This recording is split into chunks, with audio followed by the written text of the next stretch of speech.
Welcome to Leveraging Leadership, where we unpack the art of business leadership. I'm your host, Emily Sander, C-suite executive turned leadership coach. And today we are talking about decision making. And as business leaders, we make decisions all the time.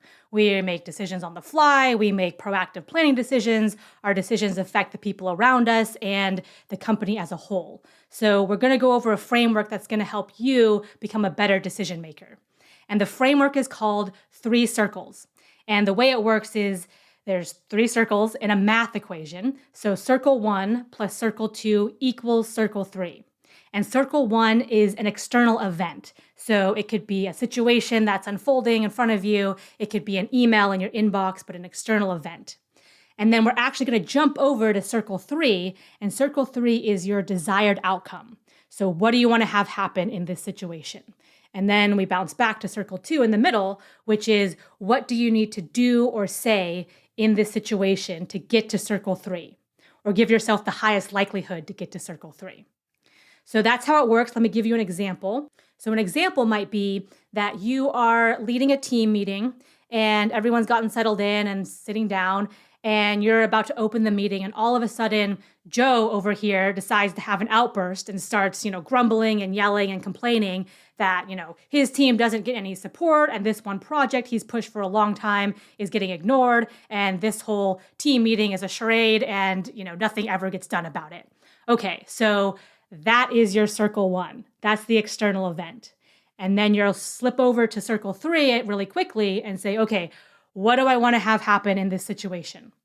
And in this case, it's probably, let me calm Joe down, and then let me get everyone back focused on the agenda at hand. So in circle 2, you would go, what do I need to say or not say? What do I need to do or not do to try to get circle 3 to happen and try to get Joe calmed down and the team back on task? So in this case, it might sound something like, Joe, I see that you're really upset and frustrated. I know this project is top of mind for you. It's really important to me as well. I actually have it on the agenda for the back half of this meeting. Now, Joe, a lot of these folks don't have the background information and context that you or I do about this. So I wanted to get them up to speed so they know what we're talking about. So for the first part of the meeting, we're going to do an overview for everyone to get them level set. And then when we get to your project, I'd love for you to jump in and share some specific details and observations that you're hearing from your team. So, all right, everyone. So we're going to do an overview. And then when we get to each section, we'll hear from all the team leaders about what they're hearing from their specific teams on it. So that might be something you say, something like that, to get Joe calmed down and get everyone back on track.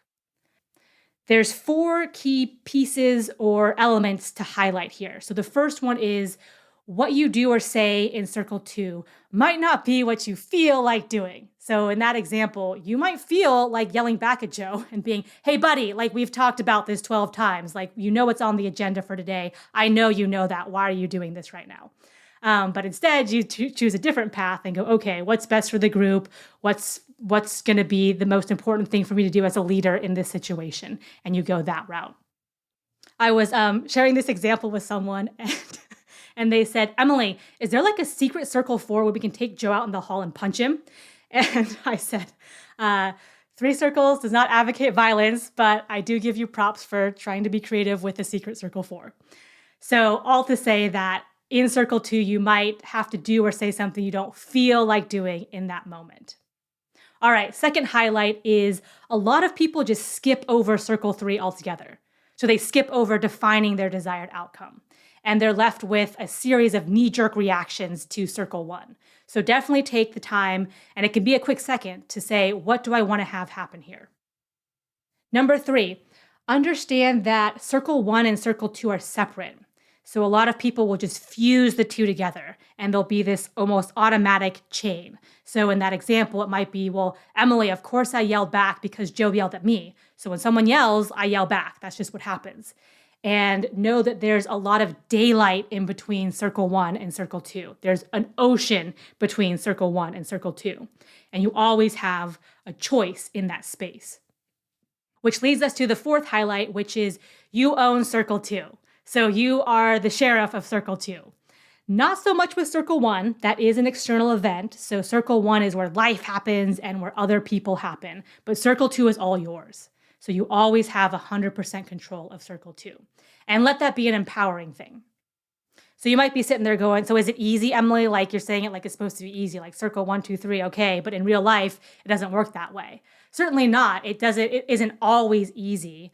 We're humans, we have emotions. There's other humans with emotions walking around planet Earth. Is it worth considering this framework? Is it worth trying to keep it in mind and working to get good at? Do great leaders practice 3 circles or some form of it? Yes, it's absolutely worth it. So I'm not saying it's going to be easy all the time, but I am saying it's going to be worth it. And it will get easier the more you practice it, just like anything else. The first example we had was of a spur of the moment on the fly use of 3 circles. So let's go over an example that's a little bit more proactive. Let's say that you are going into a team meeting, you're about to go into a team meeting, and you have a few minutes to write down some notes about what you want to have happen.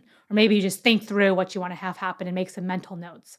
So in this case, let's say the company has launched a new product, and product team has spent months and months and months developing this awesome product. The marketing team has done a wonderful job of marketing it and doing campaigns, and the market's all excited. Customers can't wait for it. Sales team has been informed, and circle 1 is this meeting. It's the last meeting with the sales team before they're let loose and they're allowed to go sell it. So that's circle 1. So swinging over to circle 3, what is the desired outcome? What do you want to have the sales team be thinking about or doing at the end of that meeting?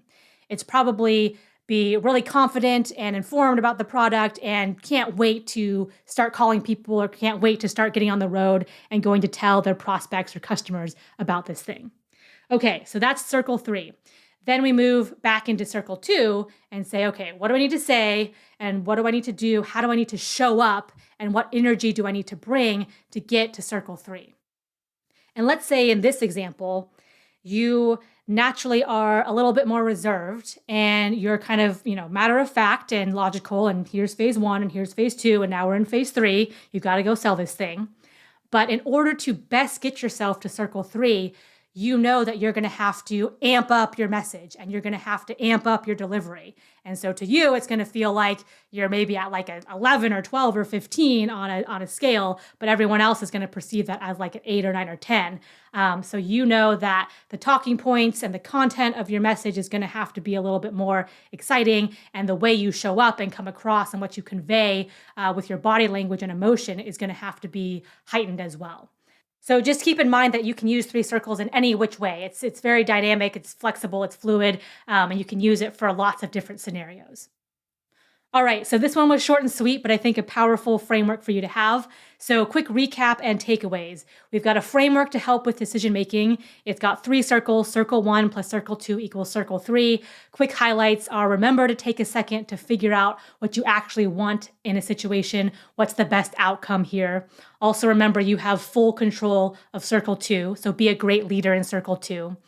Takeaways for you, 2 takeaways. Number 1, look back at your last week and think of a situation where 3 circles would have been helpful and maybe you would have taken a different approach or defined a different outcome for yourself. And then second takeaway, look forward and look into the future and identify some spots where 3 circles could be helpful for you. So it might be, oh yes, always in this team meeting, I really need to remember 3 circles. Or when I'm interacting with this person or I'm in this specific situation, 3 circles would be really helpful. Let me put a reminder on my phone or draw something down, draw the actual equation out, whatever helps you. Okay, so actually, you know what? I'm going to throw in an extra bonus takeaway. The astute listener will have discerned that you can use 3 circles outside of work as well. So in lots of different scenarios and relationships. So keep that in mind too.